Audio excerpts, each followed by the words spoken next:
Hello, Namaskar. Welcome to my pod, the CAA Show. CAA, as all of you know, is Conversations and Analysis. My name is Juggi Bhasin. 2 days back, there was a very interesting and I think a very significant meeting which took place in the national capital. The first family of Bollywood, that is the Kapoor Khandan, they landed up at the residence of the Prime Minister and met him. It was ostensibly to invite the Prime Minister for the 100th birth year celebrations of Raj Kapoor.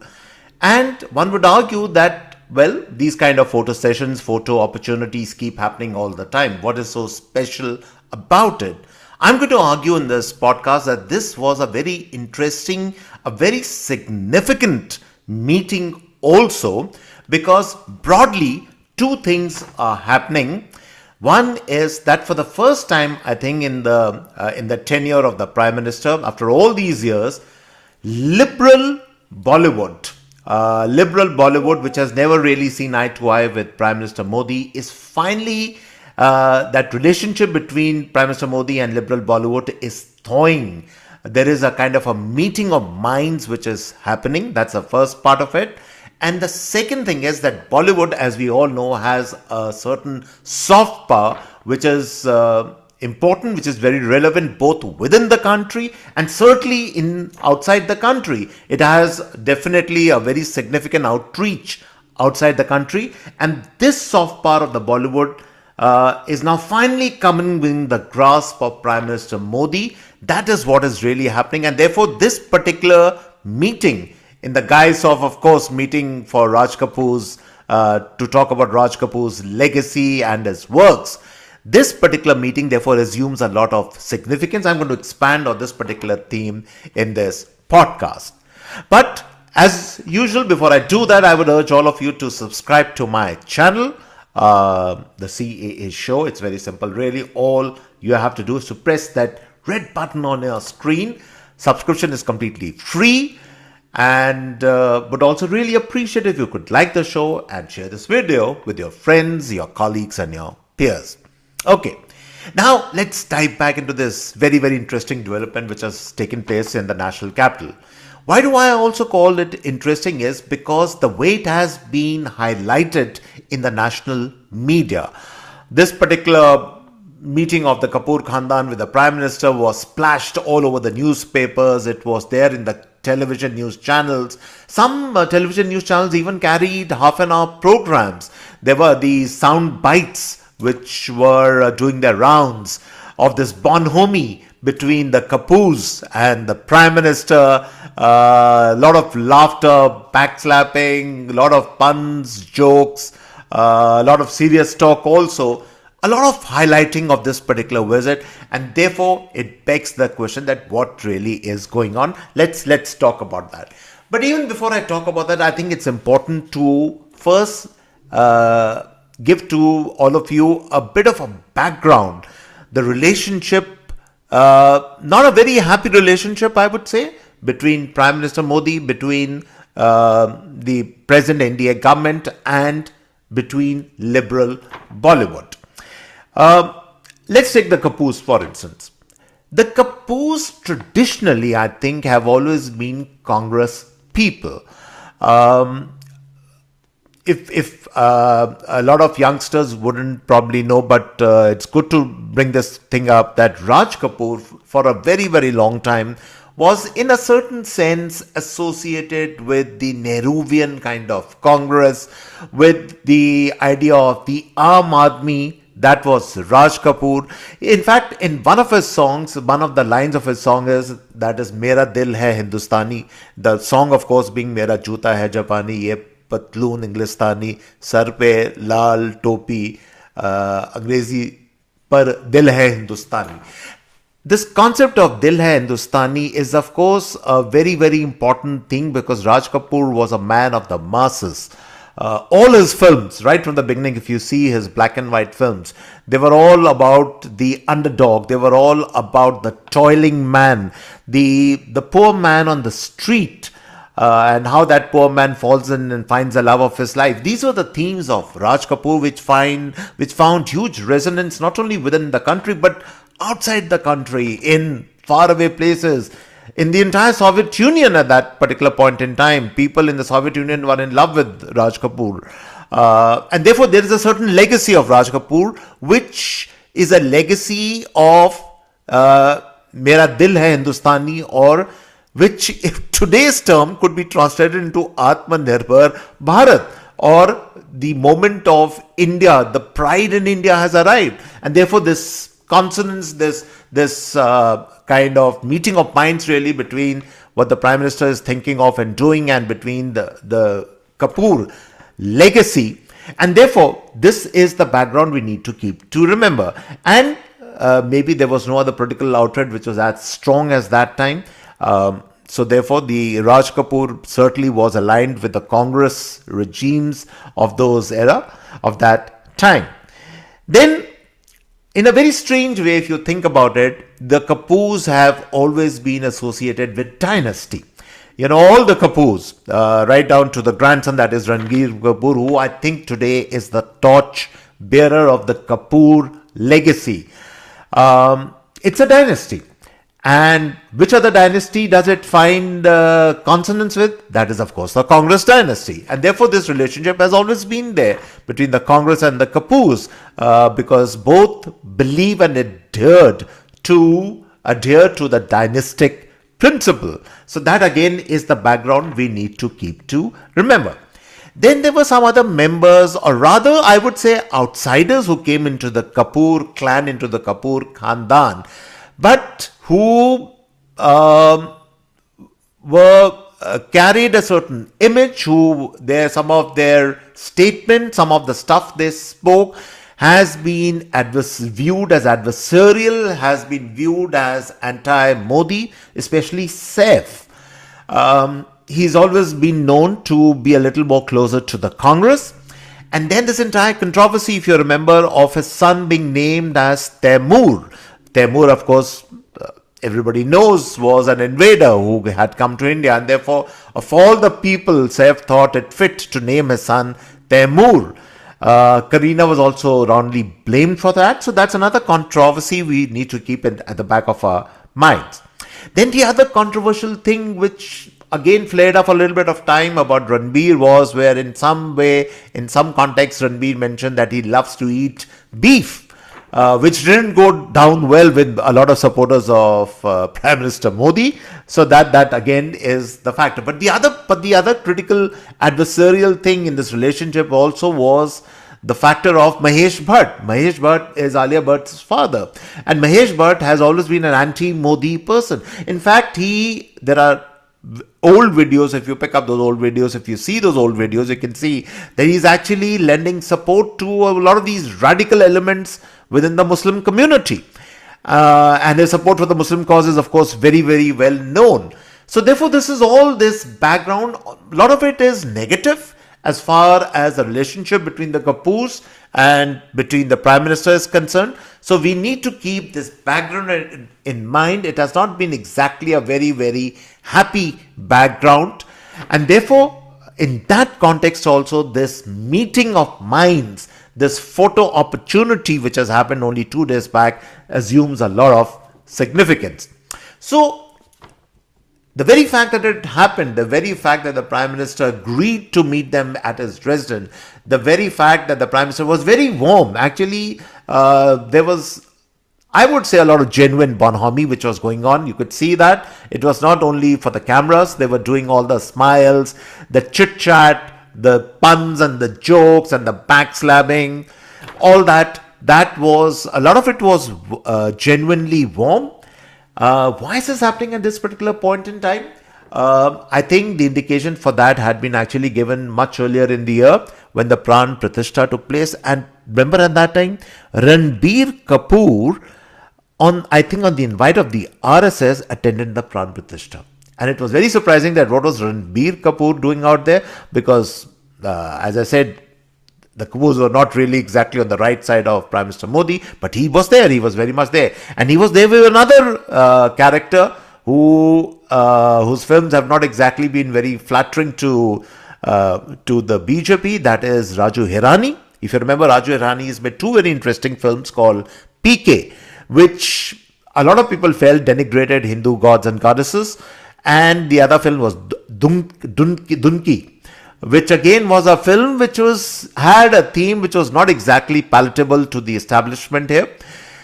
So Raju Irani was very much there along with Ranbir Kapoor. But I think that stage was set because it seemed to me, and if you remember, there was this controversy of Kareena playing the role of Sita, and a lot of people were horrified that how can, first of all, age-wise, and also because now that she's married to a Muslim, that how can she play the role of Sita? That controversy. Also, let's keep that in mind.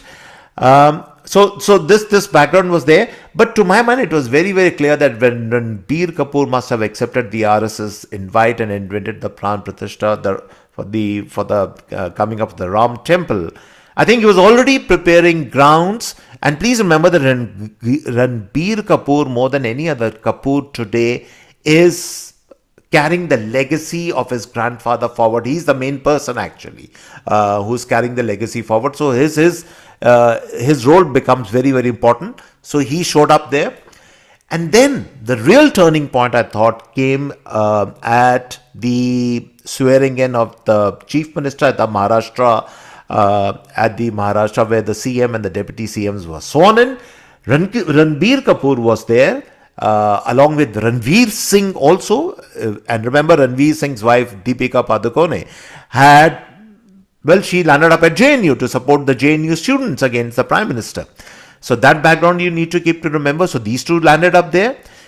And the turning point actually becomes important because I think the Bollywood also finally understood, they did not understand earlier, that there was no getting away from the fact that Prime Minister Modi was not only here to stay, but this was his time, it was his era.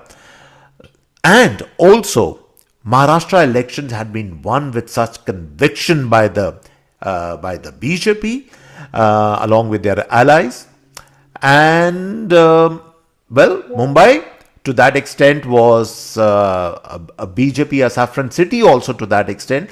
And therefore, Bollywood, as always, would like to be on the right side of the past to be. And therefore, it made sense for Ranbir Kapoor, for the Kapoor Khandan, and all the Kapoors to be on the right side of the... So that was the other reason also, where this rapprochement, this coming together of minds has been made possible. So we need to keep that in mind. But to my mind, and that's the point of this podcast, is that there is something mutually beneficial which both sides will get from each other. And that's the point of the podcast which I want to convey to all of you. And what is that? And that very important thing is that via the route of the Kapoors, of the Kapoor Khandan, Prime Minister Modi actually has for a long time been trying subtly but sometimes overtly also to try and win over elements of the liberal lobby to his side without too much of success. There has been a very significant portion of Bollywood which has been very hostile to the Prime Minister. But now with the first family of the Bollywood, that is the Kapoors, coming over to his side, and you should have seen, if you haven't seen those clips, see those clips on YouTube, the hugging, the bonhomie which was there. It's very, very clear that the Kapoors are actually giving full support to the Prime Minister. Maybe in their hearts they would probably vote for somebody else. It's a totally different matter, but that doesn't matter. On the surface, at least for public consumption, these sides are coming together. And for the Prime Minister, for the BJP, this makes a lot of sense because it helps them to broaden their outreach in the liberal community, bring over elements which are intransigent, which have been against them, which have been writing against them, speaking against them, acting against them, been very prolific against them. It helps them bring over these elements to their sides. And what does the Kapoor Khandan, I talked about this mutual beneficial relationship which is developing, what do they get in turn? The Kapoors, by the way, have always been known to be on the right side of the establishment. The Kapoors for long cannot be on the wrong side of the establishment. So it helps the Kapoors, it helps the torchbearer of the Kapoors, that is Ranbir Kapoor, to be on the right side of the Prime Minister of the present government. So there is a certain mutual benefit, as I said, for both sides. But there's also something interesting, and this is completely, as I said, this is in the realm of conjecture. I have no proof of this. But I think also that it helps the BJP dispensation to prop up the Kapoors as kind of an alternative to the Khans. That could be the other angle also. And the Kapoors wouldn't mind it. This helps them to, they have been, obviously had been relegated to the back burner to that extent, because the Khans had been holding sway for a very, very long time. But if the Kapoors can again gain prominence, then it helps them also. So there's a huge, as I said, there is benefit on both sides. So that could be the other reason also. So in a way, a kind of a win-win situation for both sides. And therefore, this bonhomie, this process, I think, had been started by the RSS when they sent that invite to Ranbir during the Pran Pratishtha. It's now fructified. It's bearing fruit. And in a very larger context, keep in mind that this helps the Prime Minister to sharpen his outreach in the liberal world, because the liberal world is very, very hostile even today to the Prime Minister. It helps him when he goes abroad, for instance. It helps him to talk about the fact that some prominent people of the liberal side they see eye to eye with him. They are in consonance. They like his policies. They support him. It will be a good talking point for him. Because remember, politicians think maybe, they think much ahead than people like you and me can think. And therefore, the Prime Minister has probably figured this out very well. And therefore, that's why everybody was hugging and warm smiles were all around. As I said, and it helps the Kapoors in the process also. It rehabilitates them. It pushes them into numero uno position in Bollywood. They will be like, kingmakers in a certain sense again. Also, if you remember this, as I said, there have been past controversies of Saif, who has been a bit of a Congress person, Karina's son Taimur, the Taimur controversy, naming after an invader. Those controversies can be washed on. They can be played down now by Karina and Saif. And also to that extent, in a very interesting way, the Prime Minister was also shaking hands. He was chatting with Saif. So maybe conveying a message also that, guys, my slogan, of course, being, ek hain to safe hai, which is a development on the slogan of katenge to batenge.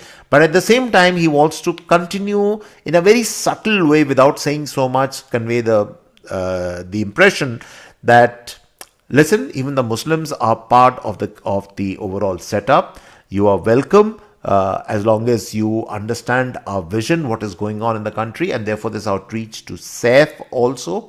And the Kapoors, they therefore are that composite, so-called secular kind of a Khandan, which has both Hindus and Muslims in it. And therefore, a win-win situation for all parties involved. So, in that sense, I would conclude by saying that this was no ordinary photo session. This was a very significant photo op. Lot of subtle meanings which now we are understanding as time will go by what it really meant. And watch out for more of this, because when Raj Kapoor's birth 100-year celebrations, when they start, and I'm pretty sure the Prime Minister is going to be part of them. They are going to be highlighted. They're going to be played up. And as I said, it's mutually benefit for everyone, maybe except for one person. I would end my podcast by saying, and that could be Kankana Ranaut. She wouldn't be too very happy, because, and I can understand if you see it from her point of view. I mean, she would think that, it's people like her who should monopolize what she has said or done for the Saffron Party. But well, politicians think in a more macro way. They think ahead. They think of the gains which can come by involving and getting in more and more people to their side. That, I think, is what the Prime Minister is doing. And so therefore, on this very interesting note, I come to the end of this podcast. I hope you liked it. You like my show, do subscribe to it. Subscription, as I said, is of course completely free. And so it's goodbye and cheers till next time.